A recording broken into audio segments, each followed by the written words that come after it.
Contractele de servicii. Avem contractul de serviciu numărul 1, după cum cred că bine știți, contractul de management al proiectului și campaniile de conștientizare publică. Contractorul este Avensa Consulting împreună cu Agrafix Communications, SRL amândouă. Stadiul fizic al derulării contractului este 48% în momentul de față. Contractul de servicii numărul 2 este supervizarea lucrărilor de construcții din cadrul proiectului Sistem Management Integrat al deșeurilor. Contractul este Safej SA Nanter France, sucursala București și Consent SA. Stadiul fizic al contractului este 47%. Avem contractul de servicii numărul 3, asistență tehnică din partea proiectantului. Contractul este Domus Maximus.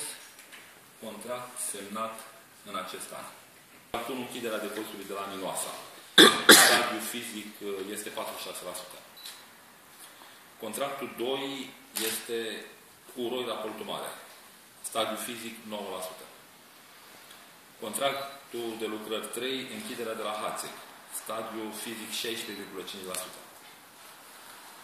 Contract 4, Petrila. 80%. Contract 5, Lupeni. 38%. Contract 6, Călan. 80%. Contract 7, Hunedoara. 31%. Deci astea sunt grupile care le avem, după cum vedeți, în diverse stadii de închidere. Toate sunt, din punctul nostru de vedere, în termene rezonabile. Nu riscăm depășirea niciunui termen pentru închidere la niciuna din cele 7 grupuri. Pentru cele două grupuri care sunt în funcțiune, Orăștie și Deva, suntem în continuare în evaluarea ofertelor. S-au mai cerut precizări de la finanțele. De la Uceva.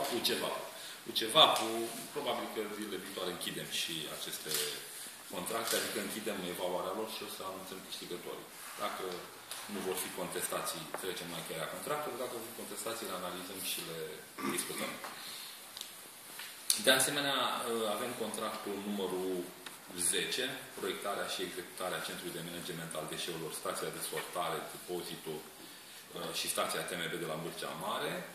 Aici stadiul fizic este 0, pentru că sunt în faza în care obțin autorizații. Au depus documente pentru obținerea autorizațiilor de construcție. Însă, acolo s-a lucrat pentru că a fost o fază premergătoare și anume demolarea obiectivelor de pe platforma fostei unități militare, care, de fapt, va fi centrul de management acolo. Sperăm să finalizăm cât mai repede și autorizațiile, ca în așa fel încât și vremea ne va permite să poată să înceapă efectiv construirea depozitului. De acces la Vârcea Mare, celălalt drum pe care îl avem la Petroșani este în fază de elaborare a documentației. Încă nu l-am lansat pe seară. Ca o completare a ceea ce concluzia este că, deși n-am încă reluat efectiv lucruri pe cele 7 gropi pe care lucrăm la închidere, dar la stația la Petroșani se lucrează, aprecierea noastră este că stăm bine la capitolul închideri, gropi neconforme și ecologizarea lor. De asemenea, nu suntem întârziați în grafic cu constructorul pentru deponeu. Ei sunt în faza în care, repet, elaborează studiile necesare și documente necesare obținerea autorizației de construire.